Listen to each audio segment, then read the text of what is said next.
Hoje estamos todos numa condição de estreantes neste Falamos em Casa. Eu deste lado da mesa e duas estreantes connosco, a Mafalda e a Ana. A Ana é uma médica treinada para cuidar de pessoas em fases de profundo sofrimento e de fim de vida. A Mafalda, nossa amiga, conhecida de algum tempo, alguém que preza muito a vida e que em conversas fora desta mesa, mas também com mesa,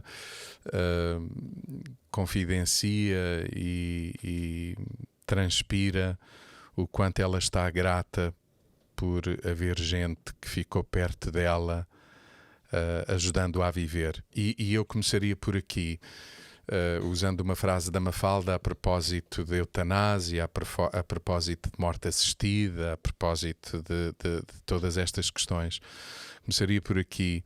E que tal se ajudássemos as pessoas a viver? Antes de conversarmos sobre este assunto, eu queria ainda dizer alguma coisa que me parece que é importante.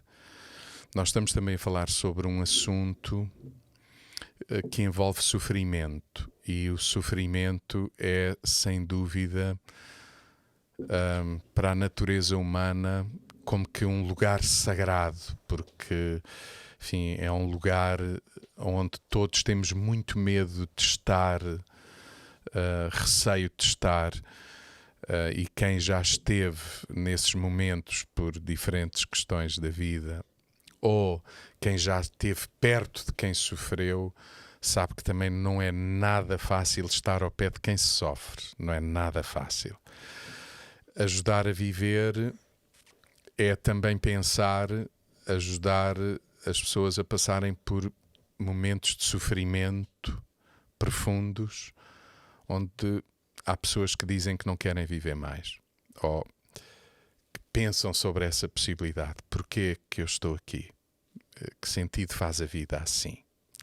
Não é?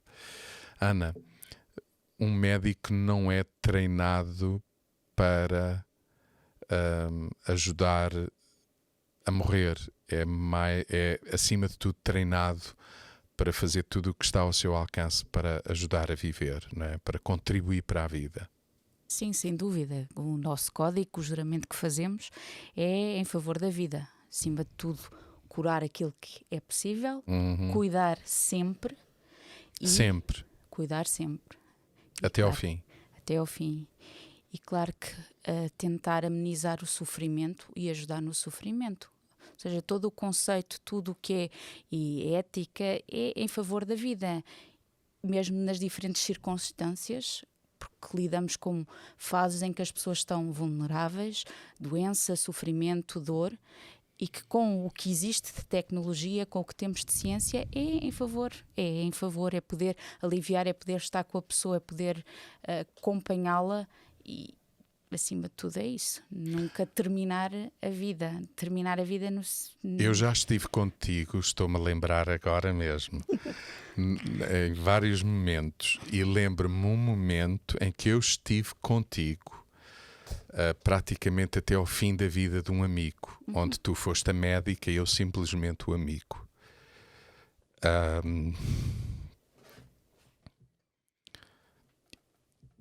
Isso é um ato médico muito nobre também. Eu vi o que tu fizeste e como fizeste. Tu preservaste a vida até onde ela foi possível ser preservada e facilitaste também todo um processo de fim de vida sofrimento. até ao fim. E nós temos sofrimento. E isso está dentro do que tudo o que se chama cuidados paliativos. Exatamente. Cuidados de final de vida, de conforto, o nome que se queira dar, e cada vez se fala mais disso, não é? Mas eu vi é esse amigo morrer com muita dignidade, partir com muita dignidade. Um processo lento, demorado, assistido, bem assistido, onde lhe era permitido ter consciência da sua condição, estar aliviado da dor e ter conversas comigo profundas. Foi assim que terminou esse amigo, eu lembro-me disso. Mafalda, tu estás grata por teres uma série de gente à tua volta que te ajuda a viver. Totalmente, sim. Eu acho que falar destes temas é sempre difícil, mas cada vez mais necessário. Eu vejo como uma urgência. Não que eu sinta qualquer peso de responsabilidade por representar o que quer que seja. A doutora também não estará aqui a representar a classe médica inteira. Não, Está a estamos a falar por conversar. ela, obviamente. Mas eu acho que como cristãos é um bocadinho, e como pessoas, não é? Esta coisa da urgência de começarmos a sentarmos à mesa, com câmaras ou não, a falarmos sobre estas coisas. Porque este tema da eutanásia é qualquer coisa que aquilo que eu mais ouvi, se bem que eu já consigo comparar a discussão de 2016 com a discussão de 2018 e com esta de 2020, e tenho que acreditar que Portugal precisa de discutir mais estas coisas para começarmos a perceber que as pessoas têm uma grande falta de identidade e continuam à procura da mesma coisa. E, portanto, aquilo que eu tenho visto acontecer nos últimos meses, se calhar, que este assunto foi mais debatido e levado ao Parlamento e que está longe ainda de ser concluído, é que nós colocarmos isto na gaveta do não sei, é um assunto muito difícil para trazer para a mesa. Como não tenho opinião, prefiro não a dar, que é uma sabedoria, é verdade, mas às vezes não tenho porque não quero, ou porque é mais confortável, não é? Tipo, ou porque de todo já estudei, já interiorizei e não sinto qualquer tipo de revelação sobre isso e portanto não a vou dar. O que eu sinto comigo, e já aconteceu, respondendo à sua pergunta da questão de tendo as características que eu tenho, o prognóstico e o diagnóstico que eu tive quase há 37 anos, ainda que as pessoas podem achar que a minha vida foi marcada pelo sofrimento, eu gosto de dizer que eu tive uma vida, e tenho, com imensas dores. Para estar a falar aqui hoje, eu estou com medicação, eu estou numa altura do tempo, este mês, muito difícil para mim. Portanto, as minhas circunstâncias não são as mais favoráveis para estar aqui, e isso não pode julgar e catalogar a minha gratidão à vida e encará-la como o valor mais sagrado que todos nós temos. E é óbvio que aquilo que me dizem muitas vezes é: ok, mas tu vieste para o mundo com estas condições, prognóstico / diagnóstico, mas tu ainda não estás numa condição terminal. Aliás, se pensarmos isto, a minha vida é toda ao contrário. O estado terminal aconteceu quando eu nasci, não é? E agora há todo um caminho a percorrer e não sei como é que eu vou acabar. O que eu sei, então é mais fácil para as pessoas. Nós também não sabemos como vamos graças a Deus. acabar. É que elas aceitam mais facilmente a forma pública como eu me levanto, se calhar acerca da questão do aborto, do que da eutanásia. E acham que provavelmente elas não têm que significar uma postura igual, não é? Estamos a falar do nascimento e da morte. Estamos a falar da morte dos dois lados, não é? E então é mais fácil. A eutanásia, as pessoas, como sabem que eu tenho condição de sofrimento a vida toda, então muitas vezes tendem a julgar esta minha posição pública como ela não está a ver muito bem a coisa, porque isto pode acabar mal para ela e se calhar ela está a vida inteira a defender uma coisa e no leito da morte eu vou ter tantas dores que eu vou arrepender-me de tudo aquilo que eu defendi a vida inteira. Não sei, porque não vou falar de uma coisa que eu não sei. Eu posso morrer amanhã atropelada ou posso morrer velhinha na minha cama com 125 anos. O que eu sei é que neste momento discutirmos aquilo que estamos a discutir e levarmos este país à urgência de ajudar os outros a morrer é só ridículo. É aquilo que me apraz dizer, porque estamos longe de ter os cuidados paliativos acessíveis a toda a gente. E estamos longe, isso é do ponto de vista técnico e médico, mas estamos longe da nossa sociedade ser uma sociedade empática, com compaixão, que ajuda a e viver. que ajuda os outros a viver. E acho que aquilo que tem que se fazer nas escolas, aquilo que tem que se fazer em casa, nas famílias, à volta da mesa, os valores que temos de recuperar e as coisas que nós, enquanto sociedade, precisamos, só podemos entrar numa discussão, e que mesmo assim nunca vai ser uma discussão, acho eu, digna, porque todos os argumentos que se fala, quando se fala de sofrimento, e fala-se muito da questão de a que custo é que os cuidados paliativos deixam o doente, não é? E a mim faz muita confusão, porque a maioria das pessoas que vêm falar sobre isto nunca soube o que é que foi estar à cabeceira de alguém verdadeiramente em sofrimento. Exatamente. Portanto, é mais ridículo. Portanto, comigo, aquilo que eu sinto é que nós precisamos de falar sobre isto, não porque é preciso fazer uma lei, ou é preciso melhorar uma lei, ou é preciso falarmos da lei, mas é porque precisamos de falar de pessoas e de amor para as pessoas e de estarmos atentos aos outros. E isso estamos, em nome da liberdade individual, cada vez mais egoístas e independentistas a viver no mundo. E, portanto, é muito complicado para mim aceitar sequer uma discussão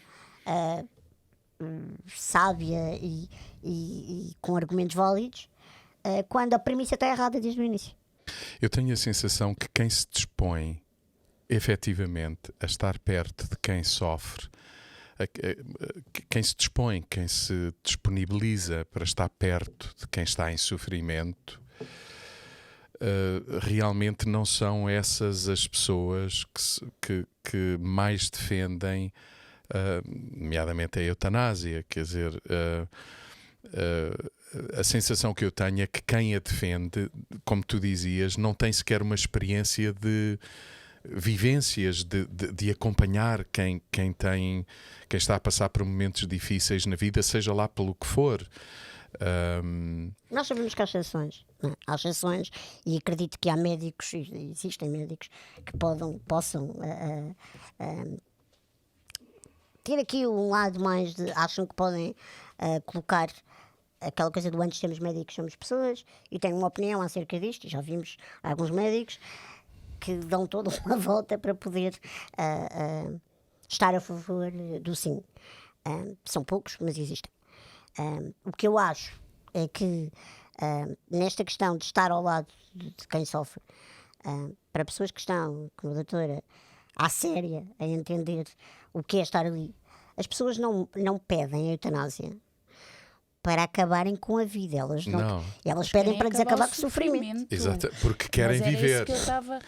Mas a grande pergunta é essa: é se quem vive obrigatoriamente está a viver. Não. Eu quando estava a ouvir a Mafalda a dizer, porque eu não sei o que é que vou estar em sofrimento, quer dizer, eu como médica é poder aliviar esse sofrimento. E isso não é eutanásia. Pois, é muito este. Porque nós o querer aliviar o sofrimento faz parte e deve haver, e há mais recursos para isso, ou deveria existir, e é aí que muitos queremos trabalhar nisso. Eu tenho colegas que até que trabalham mesmo só em cuidados paliativos. Eu tive uma colega que deu esta expressão, ela há anos que trabalha e acompanhou muitas e muitas pessoas e famílias, porque não é só a pessoa, é as famílias, isto é uma dinâmica, e que ela diz, as pessoas não querem, é o sofrimento, querem que seja acabado, e ela não se lembra de ter havido doentes a dizer eu quero morrer. Eles não querem é sofrer. Exatamente. E ela, sendo ateia, que não disse, eu sou contra a eutanásia, ao contrário de toda a gente iria achar que ela seria uma das que, ainda por cima trabalhando na área. Não, nós temos que aliviar o sofrimento de quem estamos a acompanhar, porque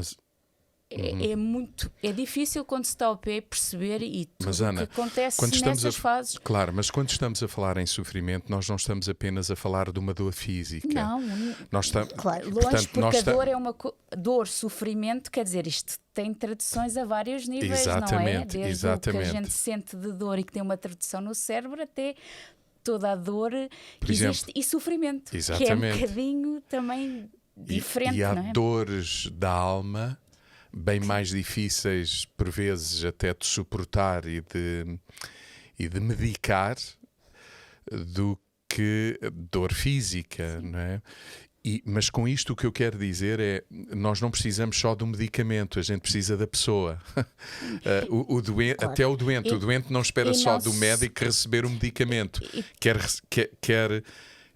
quer ter o acolhimento da pessoa do médico. É assim, pois há aqui E da família e dos amigos. várias coisas que se podendo trazer. O que é a autonomia? Quando é que a pessoa, quais são as diretrizes que a própria pessoa dá e depois conceitos que são, quer dizer, uma coisa é prolongar sofrimento com tecnologia que existe, quer dizer, termos completamente diferentes, não é? Que também não faz Eutanásia, sentido. que não estamos a falar. Agora, não... E em Portugal nós temos acesso ao testamento vital, desde As que é isso que as pessoas não sabem, quer dizer... Nós fartamos-nos de falar nisto, que é as diretrizes que nós podemos dar, quer dizer, eu tenho... Explica melhor isso, Ana. A doutora As se calhar diretrizes, explica melhor do que eu, nós mas- podemos deixar as diretrizes do que é que nós queremos que nos... Se eu quero ou não ter suporte artificial, se eu quero ou não ser reanimada, só que as pessoas nem sabem que isso é uma coisa que Claro podem que deixar em fazer, testemunho. exatamente. E pôr. Eu contra mim falo, porque eu há dias a brincar digo, eu falo muitas vezes nisto por causa de, pronto, existe e depois uma série de coisas à volta disto, desde a transplantação, coisas que as pessoas podem, e as diretrizes que as pessoas dão.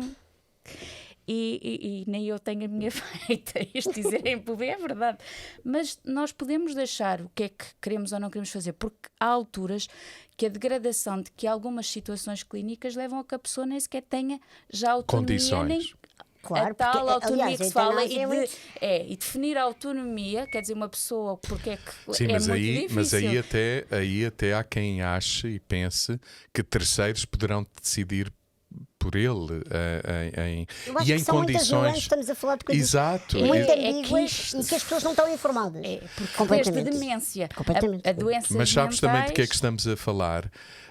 Nós estamos a querer arrumar numa lei situações muito complexas que deveriam de ser analisadas por si. Mas caso a caso, as questões raras vão acontecer sempre. Sempre. Em todas as leis. Nós não mas- vamos evitar isso. mas Porque honestamente aquilo que- isso já existia. Eu acho que em Portugal Exato. nós já fazíamos isso. É como quando também foi a questão do aborto. As questões nós não devia ser a lei ou uma lei que agora vem dizer agora Regulamentar não, tudo. porque é falar disso e é trazer mais humanização, falar das coisas, porque até quem trabalha com isso, as reuniões até que são sempre multidisciplinares, isto não é uma pessoa que decide, comissões de ética Claro, que existem, claro. porque o problema é quando isto se começar a tornar banal, quer dizer, começa a ser Mas que é o o que facto os de outros chamarem países questões fraturantes falam. é exatamente por isso, porque há coisas que não cabem numa lei. A mim, eu entendo.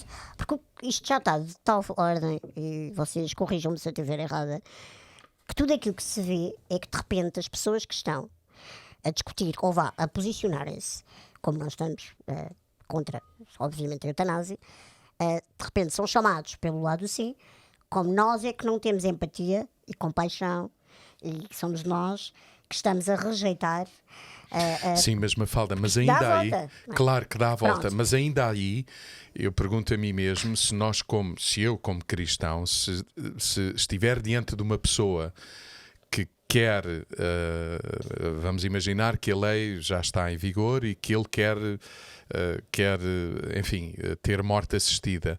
Eu pergunto a mim mesmo se ainda há em mim espaço para ainda assim querer estar com ele, querer repartir a minha vida com ele, querer repartir a minha esperança com ele e haver em mim disposição quase que incondicional para estar com ele. Eu não sei se me Mas faço a questão entender. é se é conseguir amar até ao Exatamente. fim e não julgar. E mesmo assim dizer foi a decisão dele, mas da minha parte Mas eu é estava diferente, disposto a ir até mas ao é fim. muito diferente do que encorajar. Uma vez, e desculpem, parece que estamos a mudar o tema, mas não estamos. Acho eu. Uma vez alguém ficou muito horrorizado quando disse aquela coisa.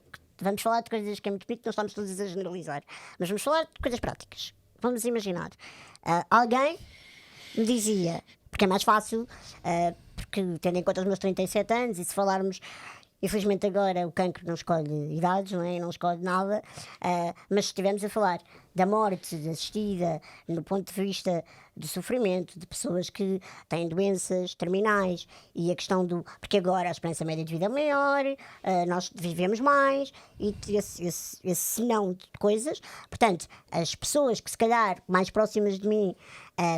mais idosas não são assim tantas, ou seja, as minhas pessoas vão envelhecer todas e a questão vai estar, portanto estamos a falar, é natural que se calhar as minhas pessoas, os meus amigos, as minhas amigas todas praticamente já foram mães e já viveram, e fomos adolescentes e agora estamos nos 20, 30, 40 e portanto a questão dos filhos e da maternidade é uma coisa que está em cima da mesa. E portanto, usando um caso muito concreto, as pessoas ficam um bocadinho, às vezes quase horrorizadas quando me dizem, e dão aquela coisa de vá, agora como é que descalças esta bota? Uma amiga tua diz-te, vai tomar um café contigo, e diz-te, toma um café contigo, explica-te uma vida horrorosa de uma série de coisas, está a passar muito mal, aconteceu quilos de coisas, que do ponto de vista quase humano é algo que te deixa arrasada, e ela diz-te, a única solução que para mim é fazer um aborto. E o que é que tu fazes? E eu, em qualquer circunstância, eu vou sempre arranjar soluções. Mas essa para mim não é uma solução, nunca há de ser. E depois alguém diz, ok, então não vais encorajá-la e vais sempre demovê-la, assim. Então a mesma amiga, hipoteticamente, convida-te para tomar um café depois de já ter feito um aborto e para te contar. E como é que tu vais agir com ela? E eu não posso fazer nada perante aquilo que já aconteceu. Então a única coisa que eu posso fazer é amá-la e não julgá-la. E eu acho que esse lado, de partir de um momento em que nós sabemos, porque é aquela conversa, Deus que é Deus, Deus o livre-arbítrio, até de escolhermos e de filmarmos. Portanto, esta coisa de...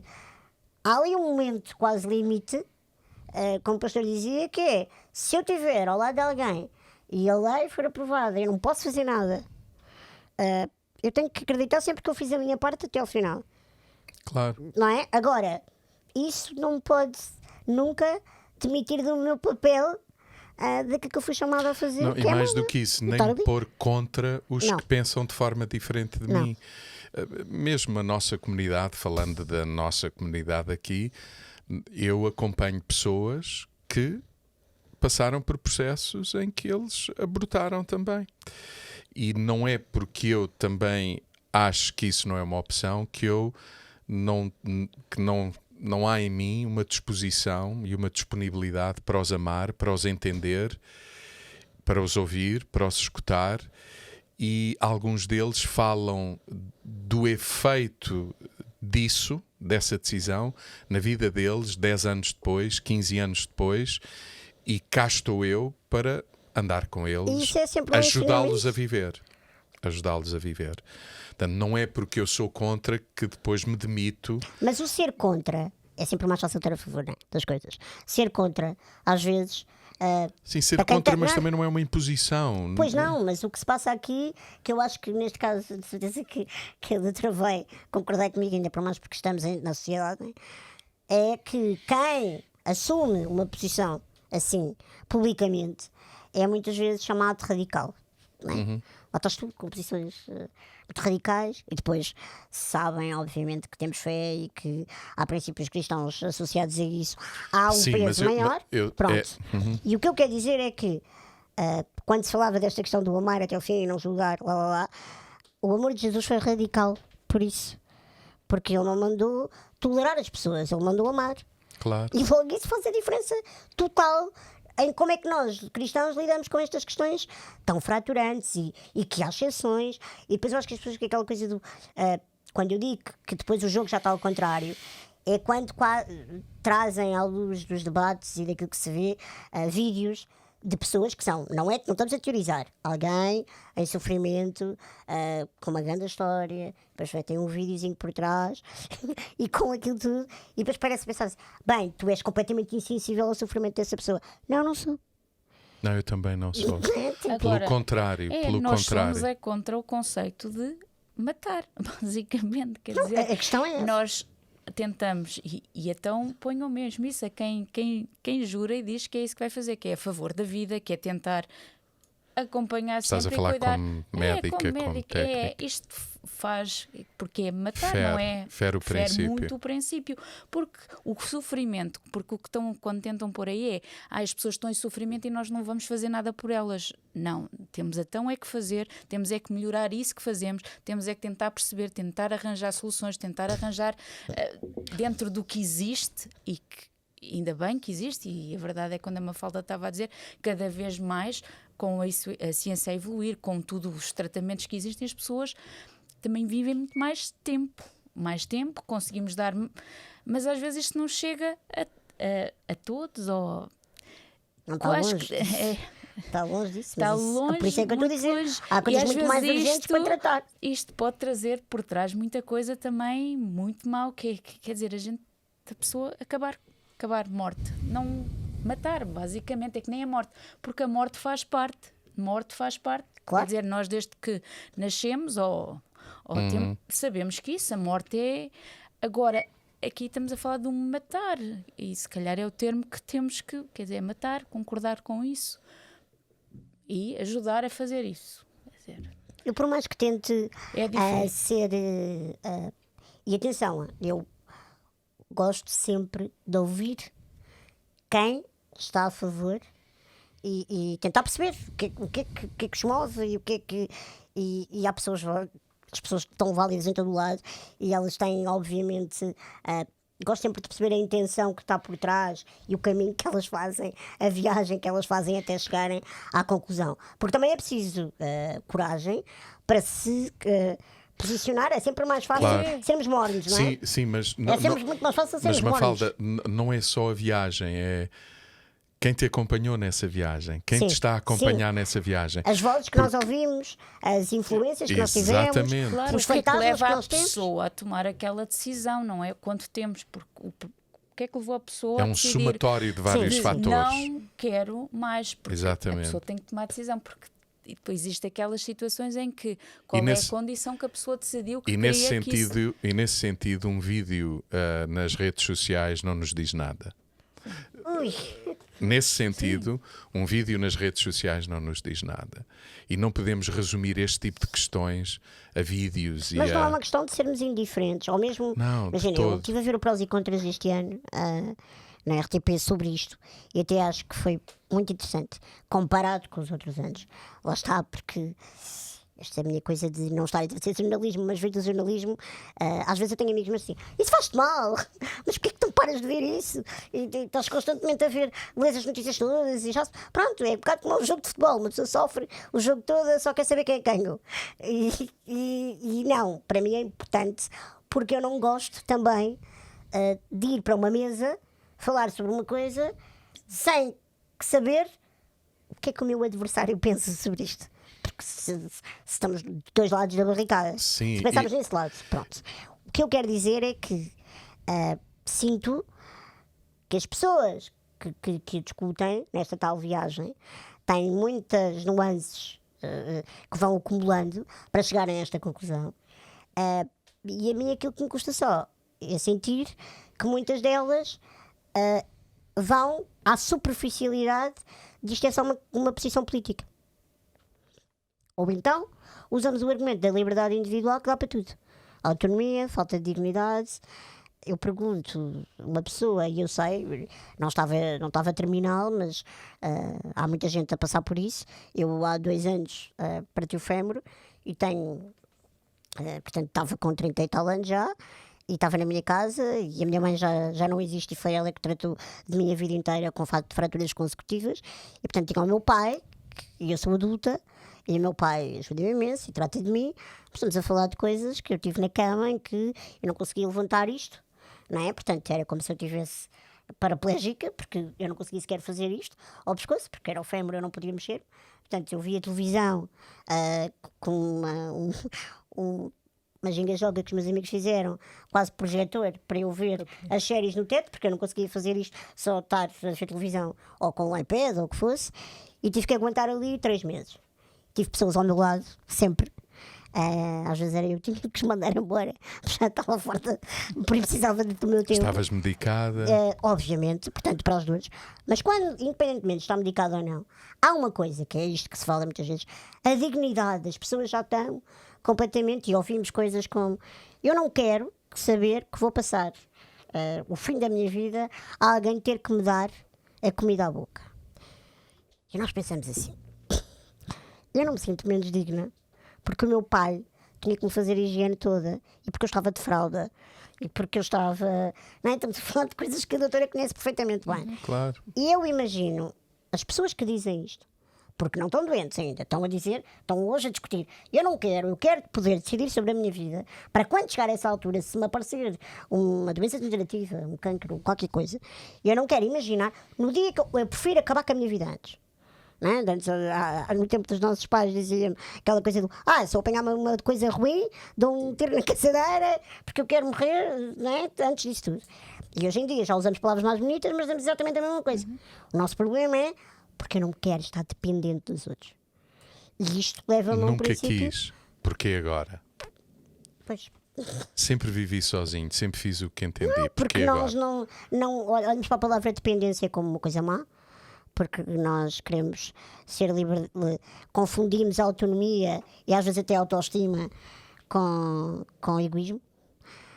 E portanto há uma série de coisas que vêm do foro emocional e espiritual, que é um vazio tremendo na sociedade. E que não pode, que eu acho que não pode explicar tudo. Porque, por exemplo, esta coisa da responsabilidade individual e da liberdade que o outro tem de dizer que sim ou que não. Eu lembro-me, a mim faz-me muitas vezes pergunto muitas vezes que é: eu tenho uma amiga minha que não é crente e está a passar por uma coisa horrível e passa por essa, tem aquela intencionalidade de, porque me conhece, não me vem pedir nada, não me vem pedir soluções, mas vem partilhar e tem a humildade de vir partilhar esse sofrimento comigo. E nós às vezes entramos um bocadinho naquelas, não é, os nossos preconceitos do: pronto, eu vou falar com ela, vou aconselhá-la, vou não sei o quê, mas eu não vou ferir a liberdade dela e, portanto, eu não vou, por exemplo, perguntar-lhe se posso orar por ela. Quantas vezes é que isso acontece? Não, vou para casa, oro, mas não vou fazer isso à frente dela porque eu estou a ferir a liberdade dela de não acreditar e de não querer, porque o que ela me pediu foi uma coisa. Não, eu tenho a responsabilidade de, independentemente daquilo que eu vou fazer e do que eu possa ser usado ou não, eu tenho a responsabilidade de orar por ela. Ela tem a decisão de, perante a pergunta que eu lhe fizer, de me dizer eu quero ou não. Agora, não é porque eu acho que ela vai dizer que não que eu me desresponsabilizo de perguntar se devo fazer, porque é uma responsabilidade minha enquanto cristã. E se nós agarramos nessa coisa tão simples que é tipo orar por alguém, para as coisas mais duras, não é? Para a questão da vida e da morte, então se calhar isto não é assim tão difícil de olharmos para o que é que significa a dependência, o estarmos ali para os outros. E a solidão é o principal cancro desta sociedade, acho eu. Eu diria assim, ainda sobre isto, e se calhar para terminar, eu diria assim: eu sei também o que é estar diante de algumas pessoas em sofrimento, em que tudo aquilo que eu tenho para fazer, já fiz, estou a fazer, até orar, mas eu percebo que aquilo que é o mais importante em alguns momentos é apenas a presença, o estar com.